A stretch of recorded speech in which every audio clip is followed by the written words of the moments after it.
A revolução do vidro. Como a química transformou a ótica. A química na década de 1870 produziu muitas inovações empolgantes, particularmente na produção de medicamentos, fertilizantes e explosivos.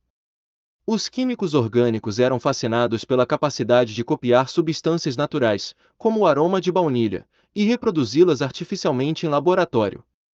A natureza não revelava seus segredos facilmente, mas quando seus métodos eram decifrados, essas moléculas deram origem a novos produtos, que eram fabricados às toneladas. O mundo ficou impressionado com a habilidade dos químicos orgânicos. Com visões de moléculas na cabeça, Schott candidatou-se a uma vaga de doutorado na Universidade de Leipzig. Mas não havia vaga para ele. Decepcionado, mas inabalável, tentou ingressar na química orgânica, cursando química agrícola.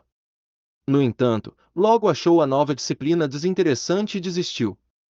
Depois que seu sonho foi frustrado, voltou ao vidro, desta vez para seu doutorado, concluído em 1875 na Universidade de Jena. O título da dissertação de Schott era Contribuições para a Teoria e a Prática da Fabricação de Vidro, um assunto que ele conhecia bem desde a infância. Após concluir seus estudos, Schott trabalhou em uma fábrica de vidro e publicou artigos sobre a fusão e a têmpera do vidro, bem como sobre os elementos químicos presentes nele. Em 1878, Schott retornou à sua cidade natal, Witten, e realizou continuamente experimentos com vidro.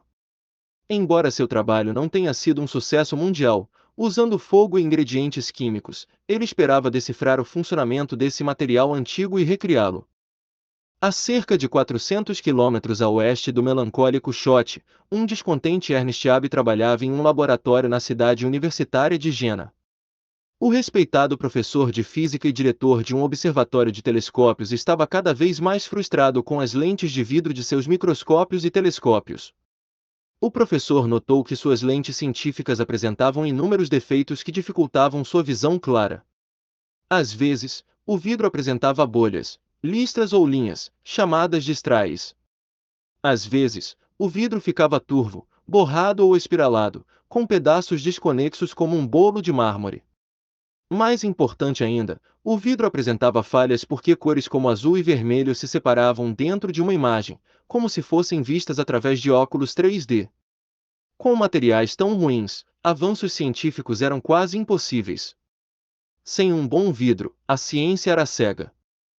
Para desabafar sua frustração com a falta de pesquisa sobre vidro, Abbe fez o que qualquer cientista faria. Ele escreveu um relatório em 1876 afirmando que o futuro dos excelentes instrumentos ópticos dos cientistas, como microscópios e telescópios, estava nas mãos dos vidreiros. Em seu relatório, Abbe definiu uma nova direção para a pesquisa, o desenvolvimento de novos vidros ópticos com propriedades uniformes, calculáveis e previsíveis era necessário. Abbe queria gravar no vidro a maneira como o vidro interage com a luz. Assim como um padeiro varia as quantidades de farinha, água e fermento para alterar a textura e a mastigabilidade de um pão, Abbe queria saber como os ingredientes químicos alteravam a capacidade do vidro de espalhar luz branca em cores do arco-íris, ou sua capacidade de refratar a luz, da mesma forma que um canudo parece quebrado em uma bebida.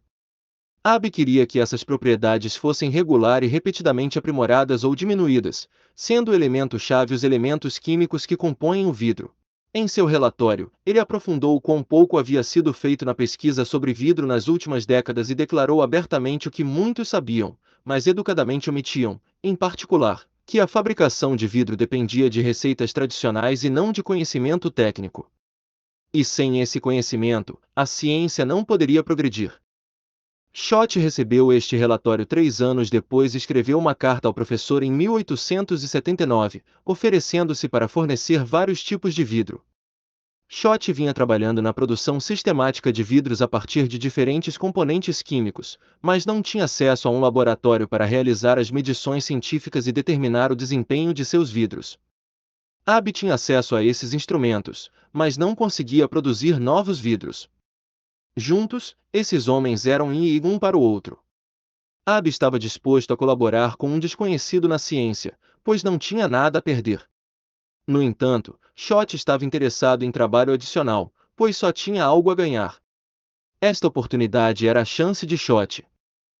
Schott enviou amostras de vidro para Abbe, mas elas não tinham as propriedades óticas que Abbe desejava.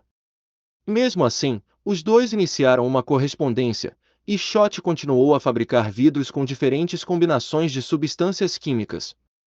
Ele conseguiu fazer escolhas melhores do que os cientistas do passado porque, 20 anos antes, um cientista, Dmitri Mendeleev, havia revolucionado o campo da química com sua descoberta da tabela periódica, na qual todos os ingredientes conhecidos do mundo, os elementos, se relacionavam sistematicamente entre si em uma tabela, onde os elementos próximos uns dos outros nessa tabela agiam como primos. Usando a nova tabela periódica, Schott começou a adotar uma abordagem metódica para explorar o comportamento de diferentes misturas de vidros. Novas formulações sob a orientação dessa tabela permitiram que Schott fizesse suposições mais bem fundamentadas. Em 1880, Schott planejou criar novas misturas de vidro, tratando a tabela periódica como um cardápio de restaurante, selecionando opções de diferentes colunas e, às vezes, da mesma coluna, para ver o que funcionava melhor. Ele começou seus esforços adicionando os elementos fósforo e boro. No outono de 1881, concentrou-se no boro, e descobriu algo muito promissor. A adição do composto relacionado ao ácido bórico produziu um novo tipo de vidro, o vidro borosilicato, que parecia livre de defeitos. Schott enviou esses novos vidros para Abbe para testes, aguardando ansiosamente os resultados. Em uma carta datada de 7 de outubro de 1881, Abbe escreveu: "O problema das falhas no vidro óptico foi resolvido." O professor deu continuidade a essa observação convidando Schott a visitar Jena para demonstrar seu novo vidro. Em 1882, Schott mudou-se para Jena para administrar uma pequena operação em parceria com Abbe e a fabricante de microscópios Carl Zeiss, com quem Abbe mantinha uma longa relação comercial. Schott fundou uma empresa em 1884, a Schott Associates Glass Technology Laboratory, para fabricar e vender vidros especiais. Seu primeiro catálogo, publicado pela empresa em 1886, continha 44 vidros diferentes. Em 1892, eram 76.